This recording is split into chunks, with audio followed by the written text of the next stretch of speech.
Welcome back. Welcome. I want whatever she's drinking. Hey, $6.99. There you go, man. Welcome back, everybody. You are still tuned into the Lowdown. Now, my next guest was here last week in the audience, and now we have her on our show making her debut. I am so proud to welcome her. She is a CEO and an author. Y'all give it up for my new friend, Ria Clark.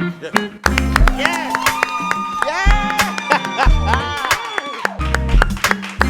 Hey, Ria, come on over. Yeah. How you doing? How you doing?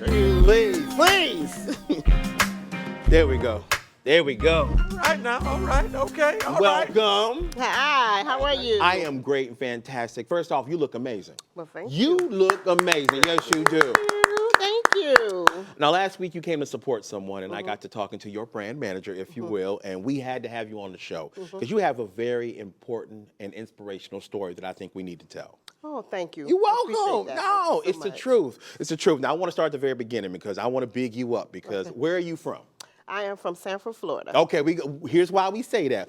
We are Floridians in this bill. Me and Mike, Tallahassee. So anybody from Florida, we like to point that out because we don't want to put Florida on the map. So yeah, Sanford, Florida. Yes. Yes. And you went to a HBCU, went to Howard. Yes. We going education. HU. There you go. I tell everybody, I don't care what Kanye said in his song, go to college. Go to college. There you go. Yes. So you are educated, but I want to talk about something personal that happened in your life that kind of brought you here today. Okay. Now, you were diagnosed in 2017 with cancer. Yes, sir. Correct. Now, for a lot of people, if they heard that news, it would be the end for them as far as their spirit, as far as in their mind, as far as giving up. But that didn't happen with you. And let's talk about why that is. Oh, okay. Like you said, I was diagnosed in 2017 of December. Yes, ma'am. Just to kind of go back a little bit, the biggest thing that I try to promote is early detection. Talk about that. Because my lifetime partner found my lump, and I ignored it. And that was like in July. And I ignored it all the way to pretty much September, October. Okay. Because the lump got hard and it got bigger. So I went back to the doctor to be seen, and they ran several tests, and then that's when they told me that I had stage 3 invasive ductal carcinoma breast cancer. Oh my goodness. Just saying that, like I feel that when you say it. Yes. But you say your partner detected. Now let me ask, were you getting regular checkups before then? Actually, I did get a checkup that first year. That's how quick it was. Okay. My birthday's in January, so I tend to do all of my exams and different things At the beginning of the year. beginning of the year. Yeah. And and they didn't see anything. Gotcha. So when initially he said he found the lump, I thought it was just something like a cyst or something, and I was like, I'll eventually go get a check, but that wasn't the case. Now, what prompted you to go? Like, was it your partner saying, hey, listen? Yeah, because he felt it, and he said, hey, you might want to go get that checked out. There you go. So then I waited, and then it started getting hard and bigger. And then it became uncomfortable. Okay. So then I said, let me go back and... Something ain't right. Yeah, something's not right. And then they found 2 masses. Oh, wow. So they found 1 mass on my chest, and they found one inside the left breast. Okay. Thank God the one that was on my chest, which was the one they were more concerned about, was benign. Okay. But the one that was actually in the breast was the one that was cancerous. Gotcha. So, and it was as big as a golf ball. Wow. The tumor. But when you felt it on the side, it didn't feel that way. But inside. But inside, it was That's what it was growing. But you are sitting in, you are living proof. You are sitting here right now. 5 years cancer free. Come on. Come on. Yes. Yes. Oh. Amen.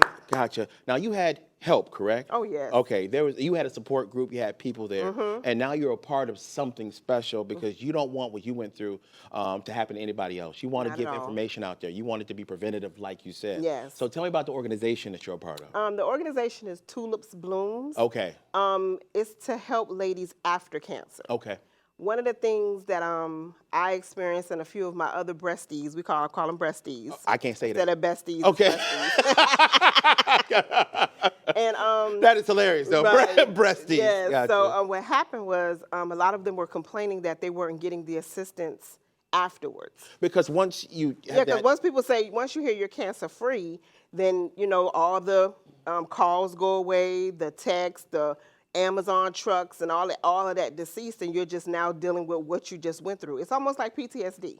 Wow. Like you have to fight during the journey, so you don't have time to worry about anything. You're just trying to worry about getting through the journey and getting to the finish line, being positive free, because breast cancer can be a death sentence for some people, and I've lost a lot of good friends to breast cancer. Absolutely. So when you get to the finish line and you're cancer free, now you're pretty much dealing with what you just went through, which was 3 surgeries and chemo and some difficulties, but And that's a lot for a person. Mm-hmm. Yeah, and people don't realize, and even me, thank you for educating me. Mm-hmm. Once we get through that process, everybody was there and everybody throughout the whole ordeal, but after, I need y'all. Yes. I need certain things. Mm-hmm. So what does Tulips give people after they've we gone give through you it? support. Okay. We give you workshops. We give you education. Mm-hmm. We give you tips. It's like different workshops. We have healthy tips. We do Wednesday check-ins. Okay. We do Tuesday health days where now we're trying to figure out preventative measures of not the cancer coming back. Got it. Because you hear people, cancer has come back, you hear 3-time survivors. We have a young lady in our group who's a 9-time survivor. So God bless. yeah, so okay. it comes back, but we're now trying to figure out preventative measures. So that's what we do on Tuesdays. We think about natural things that we can take. And then Wednesdays we check in to see how some of the ladies are doing, because a lot of them aren't doing well with life after cancer. So we try to be that support group. We have our annual breast luncheon coming up in October, where we celebrate the breast cancer survivors. Yes, ma'am. And we do Christmas together. So I just kind of created a platform for them to have somewhere to go after their journey. So you created a giant shoulder for all these women to lean on when they need it. And I like that. I like the fact that you're doing something for people because you've been through it. Yes. And I think it comes it comes off better from a person who's actually experienced that. Right. Yeah, And it's that's different if I say it, if I do it, but no, you've been through this, so you understand. Yes. So I can relate to you better. Yes. I'm sure the people that you deal with, the women that you get to talk to, appreciate you for doing that. Yes, and it's not because our families aren't supportive. It's not because we didn't get what we needed during the journey. Yes. But nobody knows what you've been through unless you've been through it. That's right. So when That's you right. talk to people that been through it and can understand, why you're having those aches and pains, or why you're not feeling well today, or we can relate and say, okay, well, what do you do to help you, and what can I do to help you? It's like a networking service. So we just a big networking that just helps each other to get through this journey that is called a new normal. I like call that. it. A new normal. Breasties. I just learned that. Can't wait. Now, I also want to talk about some of the other things that you do to help people as well. Now, you got to tell me about this right here, wine and conversation. Oh, yeah. Okay. I mean, this is the best thing I've ever heard in my life. Well, thank you. I think so, too. Dude, yeah. Tell people about wine and conversation and why it's important. Wine and conversation is, I like to talk. Okay. Really? And I like to drink. Okay. Girl. So I said, so let me figure out how to put these two together. Talk about it. So it started out with 5 women that would just get together on the 3rd Saturday of each month, and someone brings wine, and then I have the food, and then we talk about different topics that we're going through as women, grown women. Our husbands, our children, our careers, mental health. We would just have different topics. So someone said, well, you need to make that a big thing. You need to make it real huge. So I was like, wine conversation. That's perfect. So I said, wine and conversation. So every twice a year, I would do big events about different topics. What love is, what love isn't. Gotcha. My skin is beautiful. Yes, ma'am. And I would talk about mental health. Okay. Blended families. Yes. Just talk about the different topics to create a platform for people to feel comfortable and, just be authentic about what they're going through. And that is important because a lot of times, especially nowadays with cancel culture, you don't feel safe having a conversation about a topic that may be a little taboo or risky. You're afraid you might get canceled. So you created a safe space where, look, if you're feeling something, let's talk about it. Yes. Because maybe you might get a new perspective from a person that has a different experience than you. And they don't know you. That's right. Absolutely. So you get it from someone who has no vested interest in lying to you. They're going to give it to you straight. Right.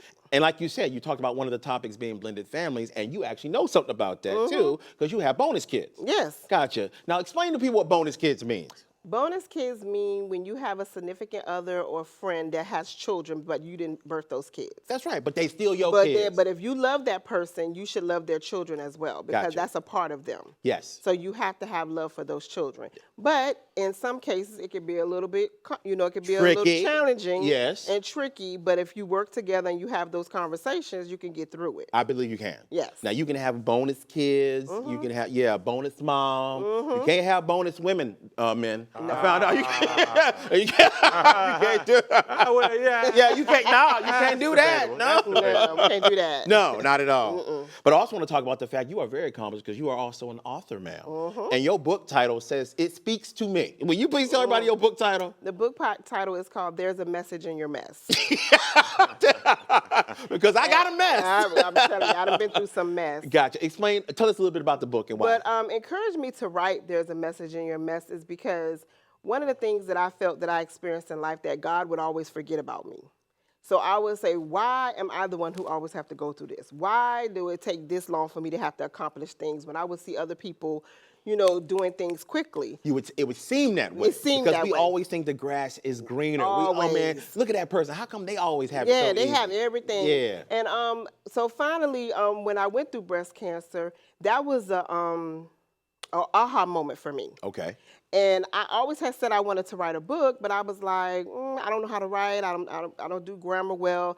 I don't know. But some said just write the book. Write the book anyway. Put it down. So I wrote it in like 2 to 3 days. You wrote the whole book. The whole book in 2 to 3 days. with chapters, everything. Okay. And I had a great publisher help me. Her name was LaTanya Denise, and she was the one that encouraged me. She said, just write. Don't worry about periods, question marks, just Grammar. write. We'll take care of all that. That's why they have editing. Yes. She said, just write your book. Gotcha. So when I wrote the book, I just kept writing, and I just was reading, and I was like, wow, I done been through a lot. Yes. So I was like, there's a message in all of this mess.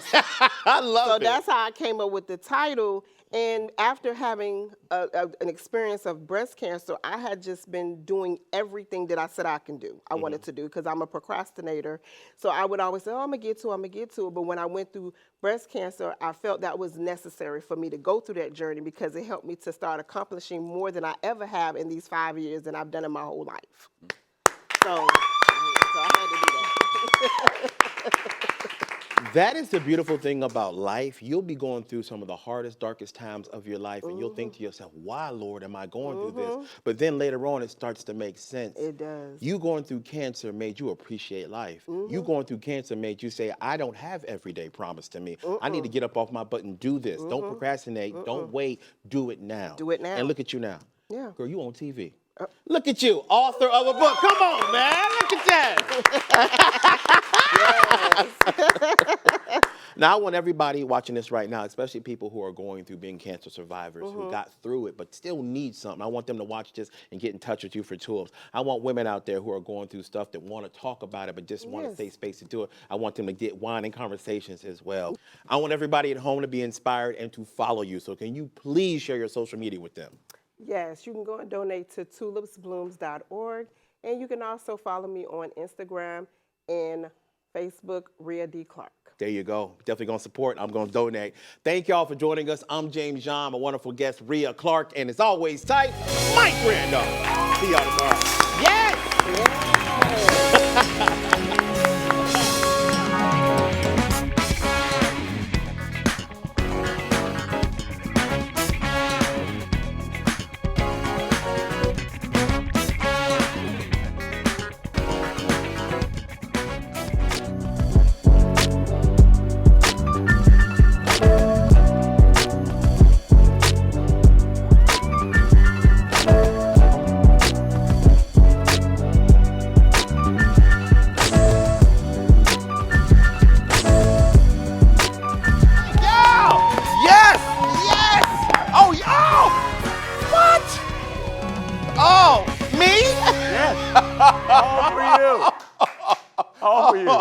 Oh, thank y'all so much. Mike, they love us. They are prepaid. All right, nice. There you go. Yeah. I will pay you back. Sure.